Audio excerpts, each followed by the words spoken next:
Question number 4. Find negative of matrix A, B, C, D, E, 1. हमने इन matrix के negative मालूम करना है, यानी हमने मनफी कॉलम मालूम करना है। हमने इनका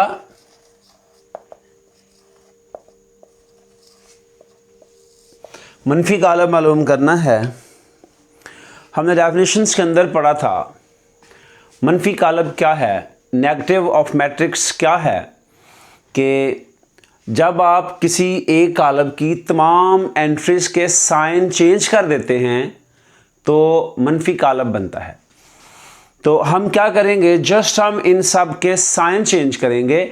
साइन चेंज करने से हमें जो कॉलम मौसूल होगा, हम जो कॉलम क्रिएट करेंगे, जो नया कॉलम बनाएंगे, उसको हम नेगेटिव ऑफ दैट मैट्रिक्स कहते हैं। तो फर्स्ट ऑफ ऑल जब हम ए का नेगेटिव बनाएंगे, हमने जस्ट करना क्या है कि ए के साथ हमने माइनस लिख देना है। ए के साथ माइनस लिख देना है। हम ले रहे हैं negative of matrix, negative of matrix. अब जी नेगेटिव ऑफ मैट्रिक्स लेना है, मनफी कॉलम लेना है, तो क्या करेंगे, हमने जस्ट डेफिनेशंस के अंदर पढ़ा था कि नेगेटिव ऑफ मैट्रिक्स तब होता है जब हम किसी एक मैट्रिक्स के सारे साइन चेंज कर देते हैं। जो पॉजिटिव होगा उसको नेगेटिव बनाना है और जो नेगेटिव है उसको हमने पॉजिटिव बना देना है। अब एक है तो -1 होगा, ज़ीरो के साथ कोई साइन नहीं है, और -1 है तो ये +1 हो जाएगा। और आपको पता है कि अगर किसी डिजिट के साथ, किसी लेटर के साथ माइनस हो तो लाजमी लिखते हैं, और अगर प्लस का साइन हो तो हम उसको लिखें या ना लिखें उससे कोई भी फ़र्क नहीं पड़ता। और यूँ हम इसको स्क्वायर ब्रैकेट के अंदर बंद कर देंगे। और ये हमारा पहले क्वेश्चन का आंसर है। हमने नेगेटिव ऑफ मैट्रिक्स ए जो है वो निकाल लिया। अब हम बी की तरफ आते हैं। बिल्कुल वैसे ही नेगेटिव हम ले रहे हैं, नेगेटिव ऑफ बी करेंगे।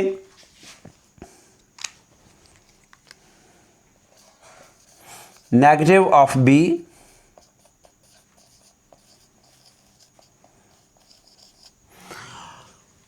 अब फिर वही बी के साथ हम माइनस का साइन लगाएंगे, और 3 प्लस का है तो -3, 1 माइनस का है तो +1। और मैंने कहा था कि अगर प्लस आ जाए तो हमने साथ साइन नहीं लिखना। अब 2 प्लस का है, जिसके साथ कोई साइन नहीं है प्लस या माइनस का, वो प्लस का होता है, तो इसका जब साइन चेंज करेंगे तो माइनस हो जाएगा, और एक जो है ये भी माइनस हो जाएगा। हम इसको स्क्वायर ब्रैकेट के अंदर बंद कर देंगे और हमें हमारा आंसर मिल जाएगा कि ये इसका आंसर है। फिर सी की तरफ आते हैं। सी का भी हमने नेगेटिव लेना है। हम सी का नेगेटिव भी उसी तरीके से मालूम करेंगे। सी मैट्रिक्स के लिए हम सी को -c लिखेंगे। अब देखिए 2 है तो माइनस का हो जाएगा, साइन चेंज हो गया। 6 है, ये भी माइनस का। 3 के साथ भी कोई साइन नहीं तो हम माइनस साइन पुट करेंगे। 2 के साथ कोई साइन नहीं तो हम यहाँ पर भी माइनस करेंगे, और हम इसको स्क्वायर ब्रैकेट के अंदर बंद कर देंगे। हमारे पास नेगेटिव ऑफ सी जो है वो भी आ गया। नेक्स्ट क्वेश्चन की तरफ आते हैं। हमारे पास डी मैट्रिक है, हमने इसका भी नेगेटिव ही मालूम करना है।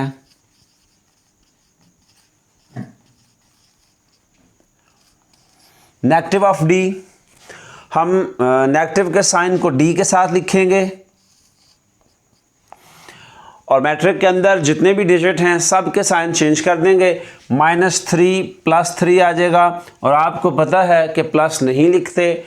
और 2 जो है ये -2 आ जाएगा। 4 प्लस का हो जाएगा, और 5 प्लस का है तो साइन चेंज करने से ये माइनस का हो जाएगा। और ये हमारा डी का नेगेटिव आ गया। It is negative of D. अब एक ही ऑप्शन रह गया है, ई है। अब ई के अंदर है हमारे पास ई बराबर 1, -5, 2 और 3। हम क्या करेंगे, हम नेगेटिव ऑफ ई करेंगे।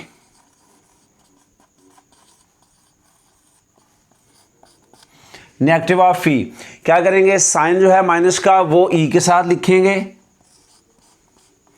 इक्वल का साइन पुट करेंगे, और 1 यहाँ पे प्लस का है, 1 जो है ये माइनस का हो जाएगा, 5 माइनस का है तो ये प्लस का हो जाएगा, और हम प्लस का साइन जो है वो नहीं लिखते। अब 2 है तो ये माइनस का हो जाएगा, 3 है तो ये भी माइनस का हो जाएगा।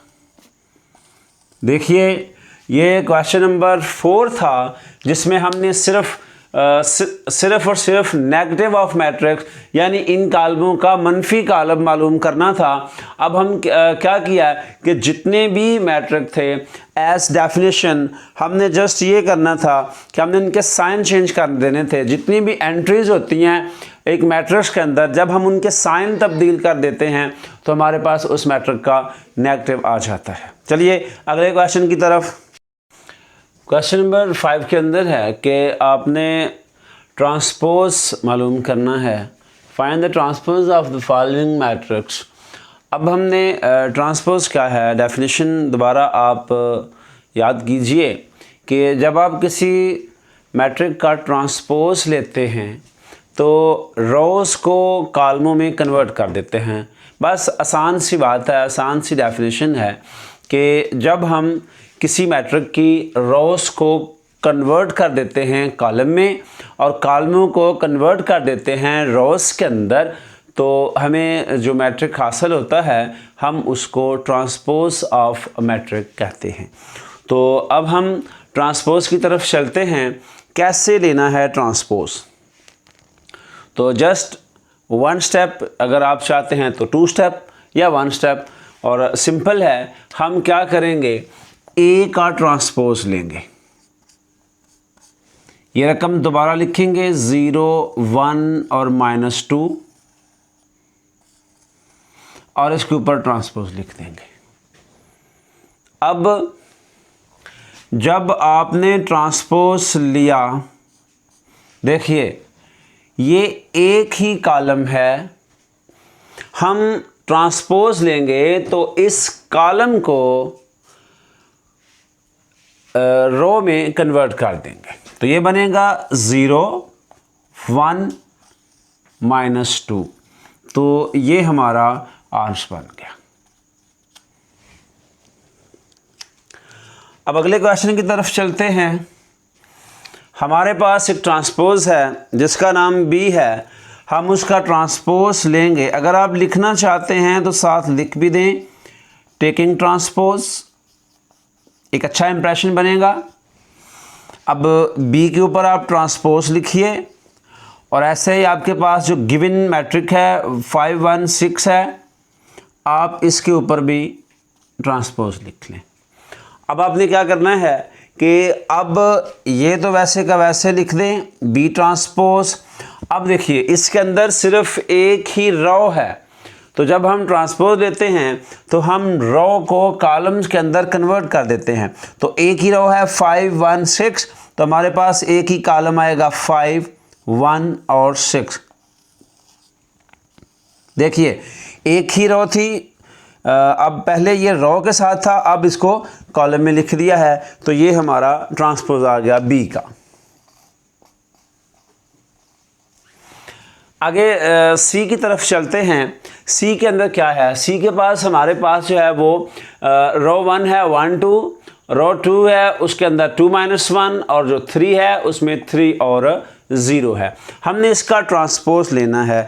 अगर आप चाहते हैं तो हम इसका ट्रांसपोज लेते हैं, टेकिंग ट्रांसपोज करेंगे।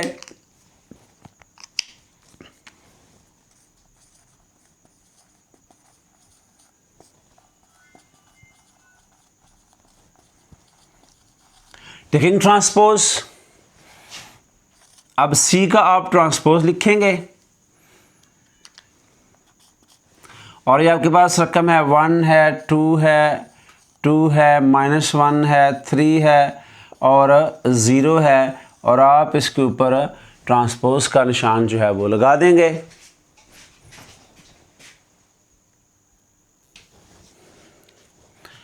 जब हमने इसका ट्रांसपोज लिया तो अब हम दोबारा सी का ट्रांसपोज। अब देखिए ये हमारे पास रो 1 है, अब आंसर के अंदर हमारे पास ये कॉलम 1 हो जाएगा। दूसरा हमारे पास ये रो 2 है, ये दूसरी कतार है, जब हम इसका ट्रांसपोज लेंगे तो हम इसको दूसरा कॉलम बना देंगे। ये हमारे पास रो 3 है तो हम इसको तीसरा कॉलम बना देंगे और बड़ी आसानी के साथ हमारा जो है आंसर भी आ गया।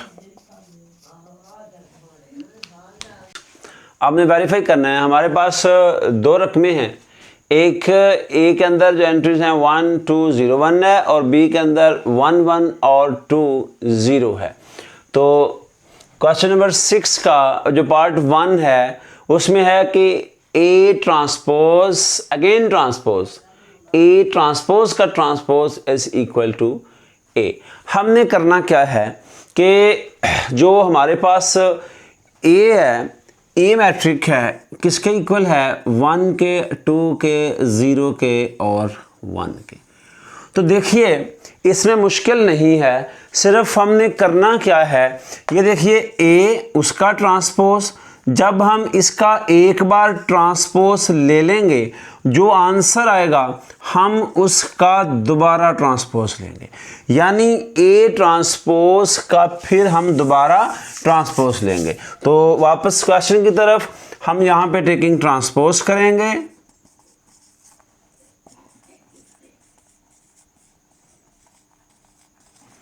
अब ए का ट्रांसपोज है और इधर गिवन मैट्रिक का ट्रांसपोज है।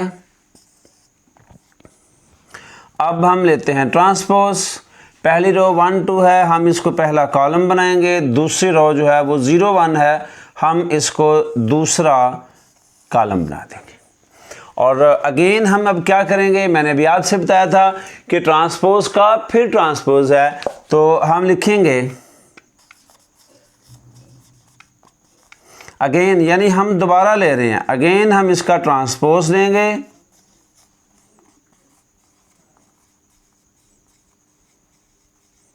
हम इसका अगेन ट्रांसपोज लेंगे। अब अगेन ट्रांसपोज क्या होगा कि हमने ए ट्रांसपोज का फिर ट्रांसपोज लेना है, ए ट्रांसपोज का फिर ट्रांसपोज लेना है। अब हमारे पास 1 0 2 और 1 है, जब हम इसका ट्रांसपोज लेंगे तो देखिए my dear students, A transpose transpose किसके इक्वल है?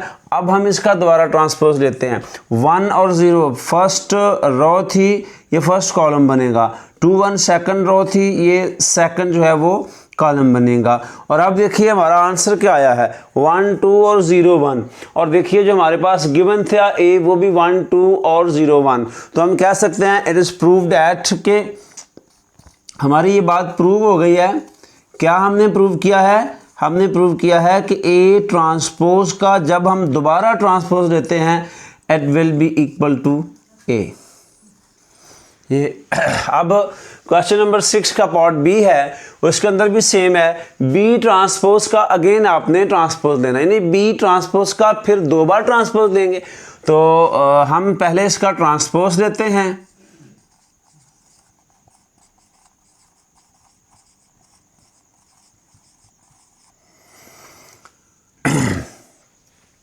बी का ट्रांसपोज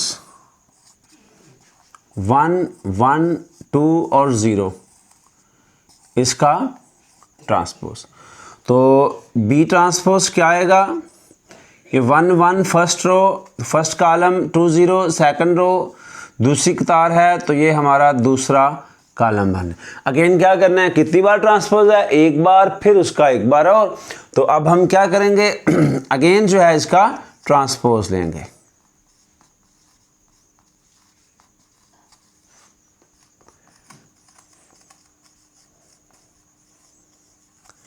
अगेन हम इसका ट्रांसपोज लेंगे, B transpose and again transpose 1 2 1 0 इसका ट्रांसपोज।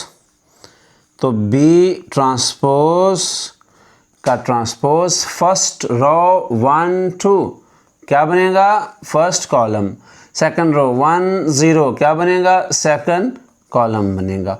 और देख लीजिए देख लें माय डियर स्टूडेंट्स के जो हमारे पास बी ट्रांसपोज के बाद दोबारा ट्रांसपोज लिया है, हमारे पास जो वैल्यू आई है 1 1 और 2 0 है, और हमारे पास जो बी क्वेश्चन के अंदर गिवन था वहाँ पर भी 1 1 और 2 0 आया। तो हम कह सकते हैं कि ये प्रूव्ड हो गया, ये भी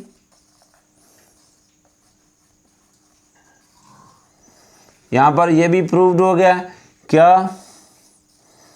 B transpose is equal to B. तो माय डियर स्टूडेंट्स, इंशाल्लाह उम्मीद है आपको समझ आ गई होगी। आप हर क्वेश्चन को एक बार देख लीजिए, इंशाल्लाह आपको सारी समझ आ जाएगी और हमारी क्वेश्चन नंबर जो 6 था वो ख़त्म होगा।